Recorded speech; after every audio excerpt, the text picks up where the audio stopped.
Un cas de pratique médicale. Anton Tchekhov. Un télégramme envoyé de l'usine des Lialikov priait le professeur de venir au plus vite. La fille d'une dame Lialikov, apparemment la propriétaire de l'usine, était malade. C'est tout ce que l'on pouvait démêler en un long télégramme mal rédigé. Aussi le professeur ne se dérangea-t-il pas lui-même. Il se contenta d'envoyer à sa place son interne, Korolyov. Il fallait descendre à la 3e station au-delà de Moscou et faire ensuite 4 verstes en voiture. À la gare, un attelage à 3 chevaux attendait l'interne.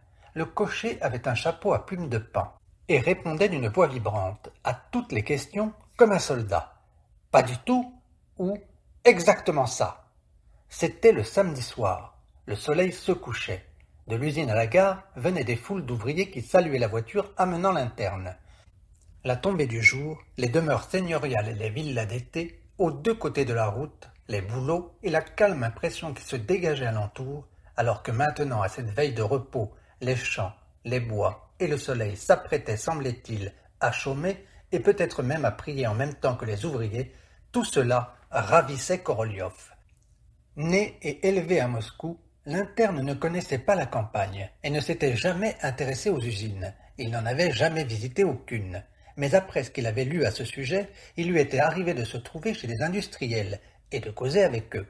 Et, quand il voyait de loin ou de près une fabrique, il pensait que, si au dehors tout y paraissait calme et paisible, il devait régner au-dedans l'impénétrable ignorance et l'égoïsme obtus des propriétaires, le travail ennuyeux et malsain des ouvriers, et les intrigues, et la vodka, et la vermine.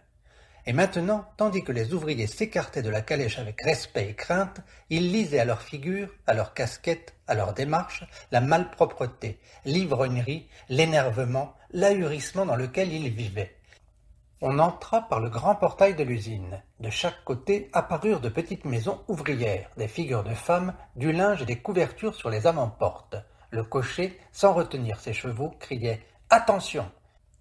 Dans une grande cour, nette de tout brun d'herbe, se développaient 5 vastes corps de bâtiments à haute cheminée, espacés avec des magasins et des baraquements, le tout baignant dans une sorte de buée grise, telle une fleur de poussière. Ça et là, comme des oasis dans le désert, s'éparpillaient de maigres jardinets et les toits verts et rouges des maisons de l'administration. Le cocher, arrêtant tout à coup les chevaux, stoppa devant une maison nouvellement peinte en gris. Les lilas du jardinet étaient couverts de poussière, et le porche, peint en jaune, sentait fortement la peinture. « Entrez, monsieur le docteur » dirent à la porte d'entrée, et au seuil de l'antichambre, des voix de femmes. Et l'on entendit des soupirs et des chuchotements. « Entrez, nous vous attendons depuis longtemps. C'est un vrai malheur. Par ici !» Madame Lialikov, dame âgée et corpulente, vêtue d'une robe de soie noire avec des manches à la mode, mais, à en juger sur l'apparence, simple et peu instruite, regardait le docteur avec effroi, sans se décider à lui tendre la main. Elle n'osait pas. Près d'elle se trouvait une personne aux cheveux courts, maigre et déjà pas jeune, portant une blouse bariolée et un pince-nez. Les domestiques l'appelaient Kristina Dmitrievna, et Korolyov devina que c'était la gouvernante. Comme elle était la seule personne instruite de la maison, on l'avait sans doute chargée de recevoir le médecin, car elle se hâta d'exposer avec de menus détails oiseux les causes de la maladie, mais sans dire qui était malade, ni de quoi il s'agissait. Korolyov et la gouvernante causaient assis, tandis que la maîtresse de la maison, immobile près de la porte, attendait. Au cours de la conversation, Korolyov apprit que la malade était une jeune fille de 20 ans, Lisa, fille unique de madame Lialikov. Elle souffrait depuis longtemps déjà, et différents médecins l'avaient traitée. La nuit précédente, elle avait dès le soir ressenti de telles palpitations de cœur que personne, dans la maison, n'avait dormi. On avait craint qu'elle ne mourût. On peut dire qu'elle a été maladive dès l'enfance, racontait Kristina Dmitrievna, d'une voix chantante, s'essuyant sans cesse les lèvres de la main. Les médecins disent que ce sont les nerfs, mais lorsqu'elle était petite, on lui a fait rentrer les humeurs froides, et c'est de là, je pense, que proviennent ces maux. On passa chez la malade, tout à fait formée, grande, bien faite, mais laide, ressemblant à sa mère, avec les mêmes petits yeux et la partie inférieure du visage large et démesurément développée, non coiffée, la couverture remontée jusqu'au menton, la jeune fille donna de prime abord à Korolyov l'impression d'une créature malheureuse, infirme, recueillie par pitié. On ne pouvait croire que ce fût l'héritière des 5 énormes bâtiments de l'usine. Nous venons vous soigner, dit Korolyov. Bonjour, mademoiselle. Il se nomma et lui serra la main, une grande main laide et froide. Elle se souleva et, évidemment accoutumée depuis longtemps au médecin, indifférente à ce que ses épaules et ses bras fussent découverts, elle se laissa ausculter. « J'ai des palpitations, dit-elle. Toute la nuit, ça a été terrible. J'ai failli mourir d'effroi. Donnez-moi quelque chose pour que ça cesse. » Soyez sans inquiétude, je vous donnerai quelque chose. Korolyov l'examina et leva les épaules. Le cœur est bon, dit-il. Tout va bien, tout est en ordre. Les nerfs clochent peut-être un peu, mais c'est chose si courante. La crise, je crois, est déjà passée. Étendez-vous et dormez. À ce moment, on apporta une lampe. Les yeux de la malade clignèrent, et tout à coup, se prenant la tête entre les mains, elle se mit à pleurer. Et l'impression d'un être malheureux et laid disparut. Korolyov ne remarqua plus ni les petits yeux, ni le bas de la figure anormalement développée. Il voyait une douce expression de souffrance, très touchante et spirituelle, et la jeune fille, en tout, lui parut élancée, féminine et simple. Et déjà il voulait la calmer non par des médicaments ou des conseils, mais par un simple mot gracieux. La mère attira sa fille à elle et lui baisa la tête. Sur son visage, que de désespoir, que de chagrin. Elle avait nourri, élevé sa fille sans rien épargner. Elle avait mis tous ses soins à lui faire apprendre le français, la danse, la musique. Elle lui avait donné une douzaine de maîtres, avait appelé les meilleurs médecins, pris une gouvernante, et elle ne comprenait pas d'où venaient ces larmes, tant de souffrance. Elle ne le comprenait pas, s'y perdait et avait une expression de culpabilité, désolée, inquiète, comme si elle eût oublié quelque chose de très urgent, comme si elle eût négligé quelque chose, n'eût pas appelé auprès d'elle quelqu'un. Qui? Elle l'ignorait. « Lizanka, dit-elle, en prêtant sa fille contre elle, ma chérie, ma colombe, mon petit enfant, dis-moi ce que tu as.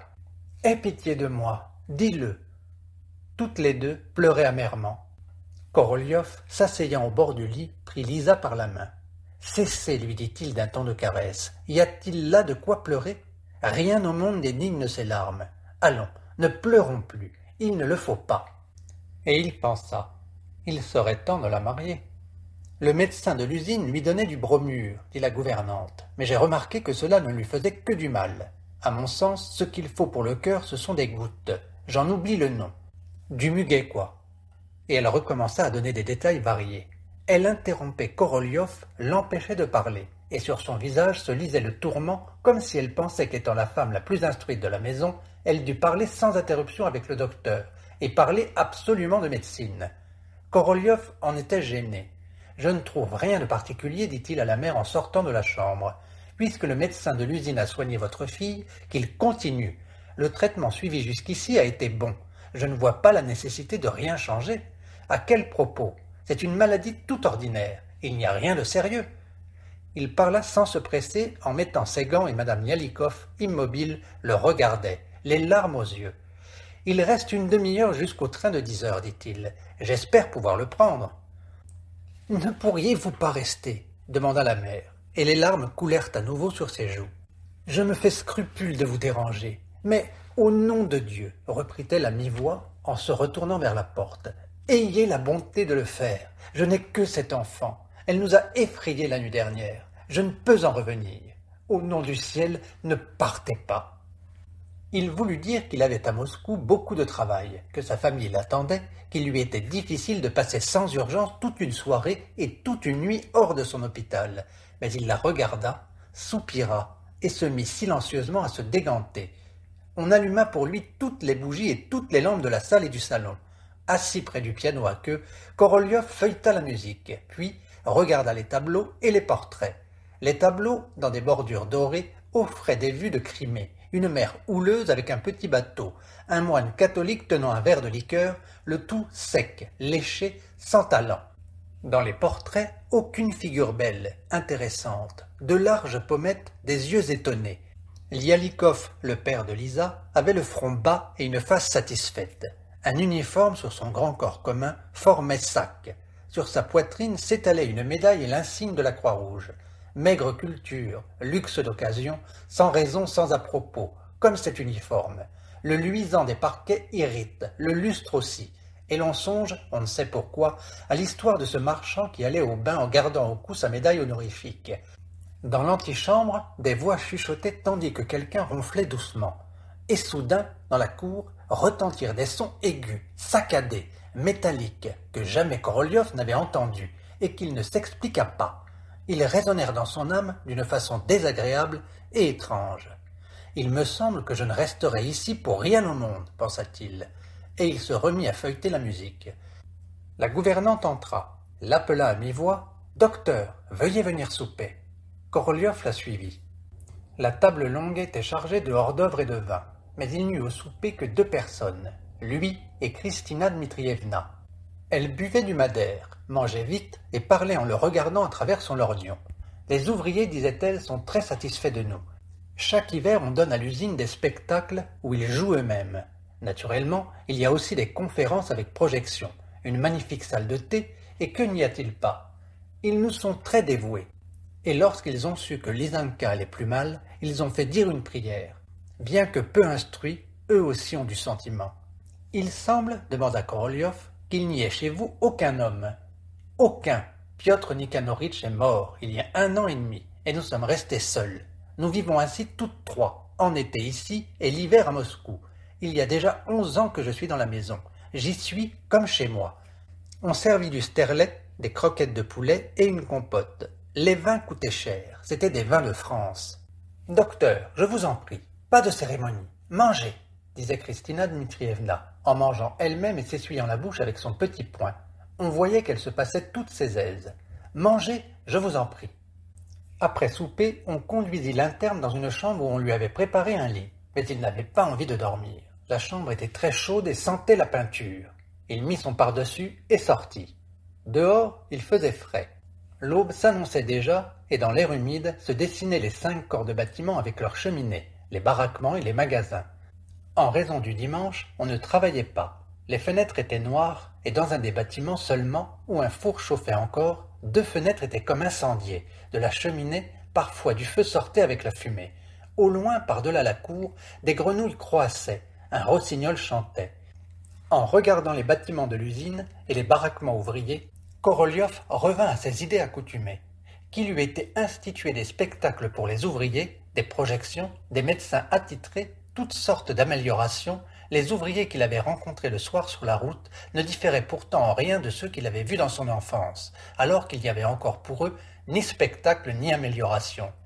Médecin ayant eu à se faire une idée exacte des affections chroniques, dont la cause initiale est incompréhensible et incurable, il considérait de même les usines comme une équivoque dont la cause, elle aussi, est obscure et inéluctable.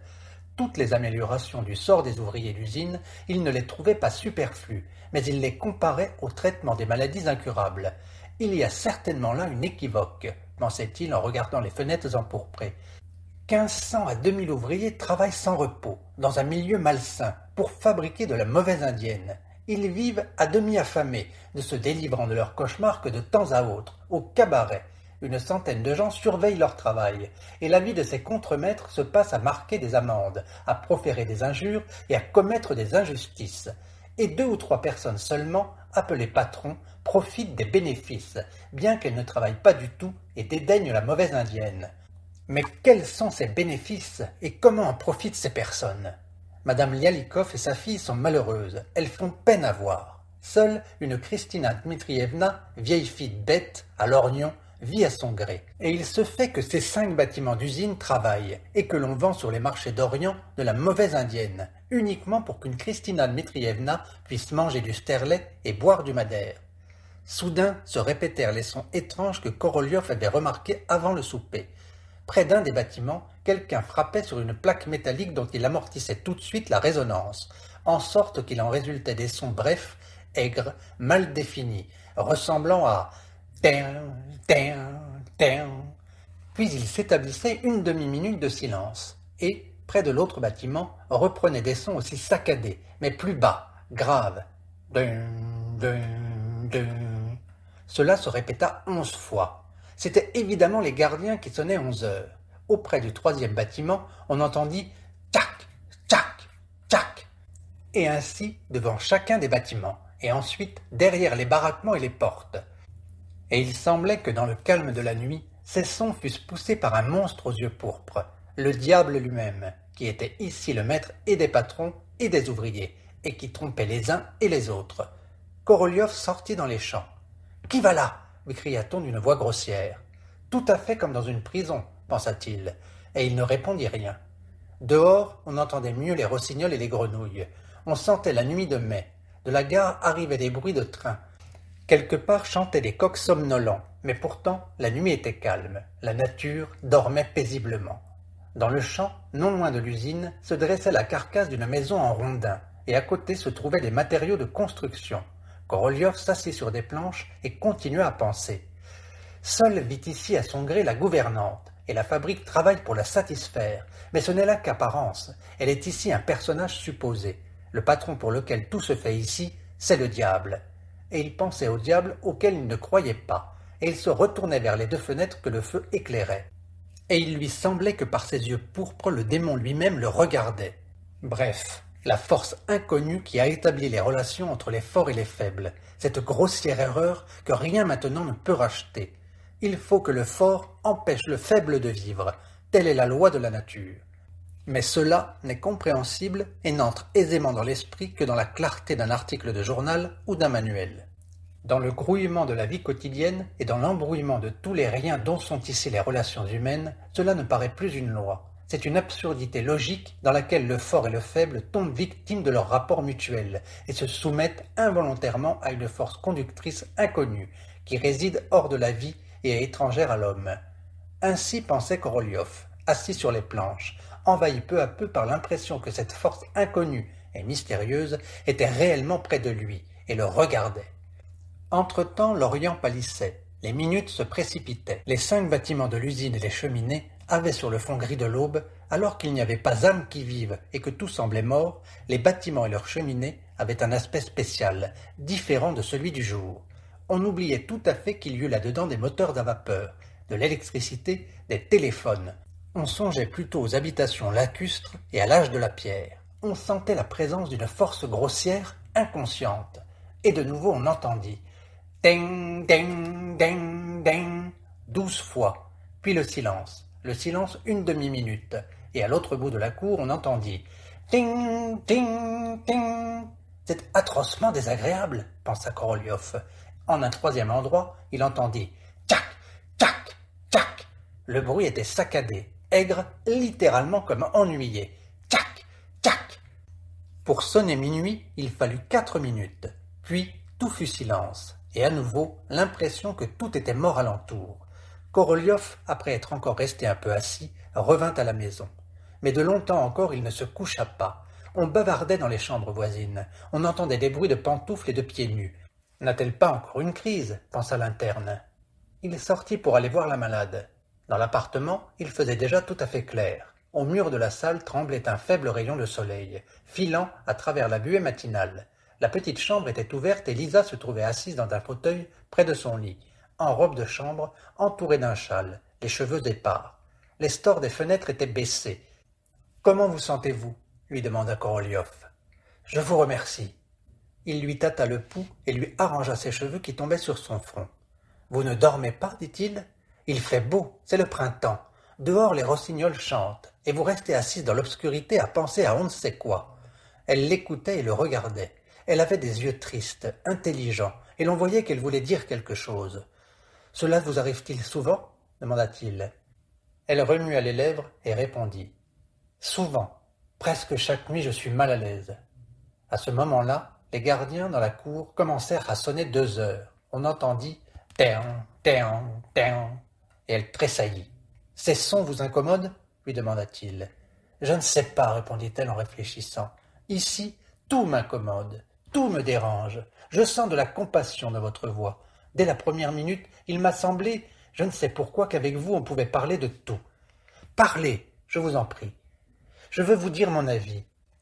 Il me semble que je ne suis pas malade, mais je me tourmente et ai peur parce que cela doit être ainsi et ne peut pas être autrement. L'être lui-même, le mieux portant, ne peut pas ne pas s'inquiéter lorsqu'un brigand rôde sous sa fenêtre. On me soigne sans cesse, poursuivit-elle, baissant les yeux vers ses genoux et souriant timidement. J'en suis certes très reconnaissante, et je ne conteste pas l'utilité de la médecine, mais je voudrais causer non pas avec un médecin, mais avec quelqu'un qui fût proche de mon esprit, un ami qui me comprendrait et me convaincrait que j'ai raison ou tort. N'avez-vous pas d'amis? Je suis seul. J'ai ma mère, je l'aime, mais pourtant je suis seul. Ma vie a tourné ainsi. Les gens seuls lisent beaucoup, mais ils parlent peu et n'entendent que peu de choses. La vie est pour eux mystérieuse. Ils sont mystiques. Ils voient souvent le diable où il n'est pas. La Tamara de Lermontov était seule et voyait le démon. Et vous lisez beaucoup? Beaucoup. C'est que j'ai tout mon temps libre du matin au soir. Le jour, je lis. Et la nuit, ma tête est vide. Au lieu d'idées, il y passe de vagues ombres. « Est-ce que vous voyez quelque chose la nuit » demanda Korolyov. « Non, mais je sens. » Elle sourit à nouveau et leva les yeux vers l'interne. Son regard était plein de mélancolie, plein d'intelligence. Il sembla à Korolyov qu'elle avait confiance en lui, voulait lui parler sincèrement et qu'elle avait des pensées pareilles aux siennes. Mais elle se taisait, et, peut-être, attendait-elle qu'il parlât. Et il savait ce qu'il avait à lui dire. Il était clair pour lui qu'il fallait qu'elle quittât au plus vite les 5 bâtiments de l'usine et son million, si elle en avait un, et qu'elle laissât à ce diable qui, les nuits, regardait. Il était également clair pour Korolyov qu'elle pensait cela elle aussi, et qu'elle attendait que quelqu'un, en qui elle eût confiance, le lui dît. Mais l'interne ne savait comment s'y prendre. Comment?